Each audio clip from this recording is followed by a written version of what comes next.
Hello मेरे class 9 के सितारों। तो आज हम पढ़ने वाले हैं तुम्हारे मोमेंट्स बुक का एक प्रेरणादायक कहानी जिसका नाम है द लास्ट लीफ। बच्चों, ये कहानी उम्मीद, दोस्ती, त्याग और एक सच्चे कलाकार की महानता की है।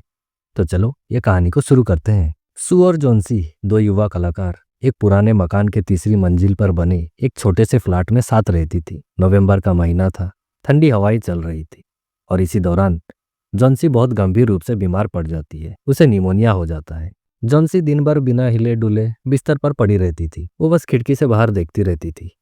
फिर सू को अपनी सहेली की हालत देखकर चिंता होने लगी और वो तुरंत डॉक्टर को बुलाई। डॉक्टर रोज आता था पर जॉन्सी की हालत में कोई भी सुधार नहीं हो रहा था। फिर एक दिन डॉक्टर सू को अलग ले गया और बोला, क्या कोई बात है जो जॉन्सी को परेशान कर रहा है? तो सू जवाब देते हुए कहती है, नहीं ऐसे तो कोई बात नहीं है, लेकिन आप ऐसा क्यों पूछ रहे हो? तो फिर डॉक्टर थोड़ा गंभीर होकर कहते हैं, मुझे लगता है जॉन्सी ने मन ही मन में तय कर लिया है वो अब ठीक नहीं होगी। अगर कोई इंसान जीना ही ना चाहे तो उस पर दवाइयां भी बेअसर हो जाती है। ये सुनकर सू का दिल बैठ सा गया। फिर सू ने जॉन्सी का मन बहलाने के लिए बहुत सारी कोशिशें की, कपड़ों की बातें की, फैशन की बातें की, लेकिन जॉन्सी बिल्कुल चुप रहती। फिर सू ने अपने कमरे में ही पेंटिंग बनाना शुरू कर दिया और काम करते करते बीच में सीटी बजाने लगी ताकि जॉन्सी का ध्यान बीमारी से हट सके। फिर अचानक सू ने सुना जॉन्सी बहुत धीमी आवाज में कुछ गिन रही है, 12, 11, 10, 9, 8, ऐसी उल्टी गिनती। फिर सू घबरा जाती है। फिर जब वो खिड़की से बाहर देखी तो वहां सामने दीवार पर एक ईवी क्रीपर चढ़ी हुई थी। फिर सू जॉन्सी से पूछती है, क्या हुआ डियर? तो जॉन्सी बोलती है, 3 दिन पहले यहाँ पे बहुत सारे पत्ते थे पर अब सिर्फ 5 ही बचे हैं और जब लास्ट पत्ता गिर जाएगा तो मैं मर जाऊंगी। फिर ये सुनकर सू बोलती है, ये तो पतझड़ का टाइम है, पत्तों का गिरना तो आम बात है, तुम्हारे जीवन से इसका क्या लेना देना? डॉक्टर ने कहा है तुम ठीक हो जाओगी। फिर सू जॉन्सी के लिए सूप लेकर आती है, लेकिन जॉन्सी भूख नहीं है कह के मना कर देती है और फिर बोलती है, अब सिर्फ 4 ही पत्ते बचे हैं, शाम तक ये सब गिर जाएंगे फिर मैं शांति से मर जाऊंगी। ये सुन के सू कहती है, ऐसा कुछ भी नहीं होगा। फिर सू कहती है, मैं ये पेंटिंग कंप्लीट कर लेती हूँ ताकि इसे बेच के कुछ पैसे मिल जाए, तब तक तुम विंडो की ओर मत देखना। और जॉन्सी भी सू की बात मान जाती है और फिर जॉन्सी कहती है, पेंटिंग को खत्म कर लो ताकि मुझे वो लास्ट लीफ देखने का थोड़ा टाइम मिल जाएगा। फिर सू जॉन्सी से कहती है कि तुम सो जाओ। सू को एक ओल्ड माइनर को पेंट करना था। अब वो नीचे जाती है बेयरमैन को बुलाने। बेयरमैन एक 60 साल का पेंटर था।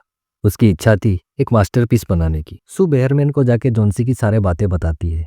ये सुन के बेयरमैन बोलता है, क्या वो पागल हो गई है? फिर बेयरमैन सू के साथ उनके कमरे में आता है। तभी जॉन्सी सो रही थी।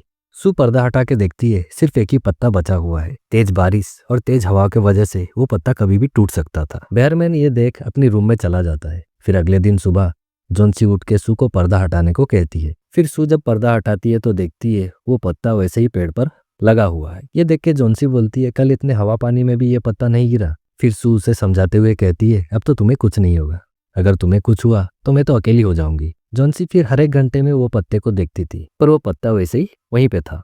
शाम को फिर एक तेज तूफान आई लेकिन वो पत्ता अभी भी नहीं गिरा। फिर जॉन्सी को रियलाइज हुआ कि वो कितनी गलत थी। ये आखिरी पत्ते ने उसे जीने की उम्मीद दिला दी। सू ये देख के बहुत खुश हो गई और जॉन्सी को सूप भी पीने दी। फिर जब दोपहर को डॉक्टर आए तो वो बोले, जॉन्सी की जीने की इच्छा जग गई है, वो तो अब ठीक हो जाएगी।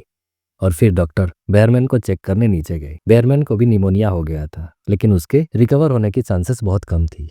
अगले दिन सुबह सू जॉन्सी को कहती है, बेयरमैन की सुबह ही मौत हो गई। वो लास्ट 2 दिन से बीमार था। उसके कपड़े, जूते सब भीगे हुए थे। वो रात भर तूफान में बाहर था। एक सीढ़ी, लंटन उसके बेड के पास मिली है और हाँ, कुछ कलर्स भी। फिर सू जॉन्सी को बोलती है, वो पत्ते को देख रही हो, हवा होने पर भी वो नहीं हिलता। क्यों जानती हो? क्योंकि ये वो मास्टरपीस है जो बेयरमैन ने पेंट किया है। जब लास्ट पत्ता गिर गया ना, तब रात में जाके वही ये पेंट कर दिया था।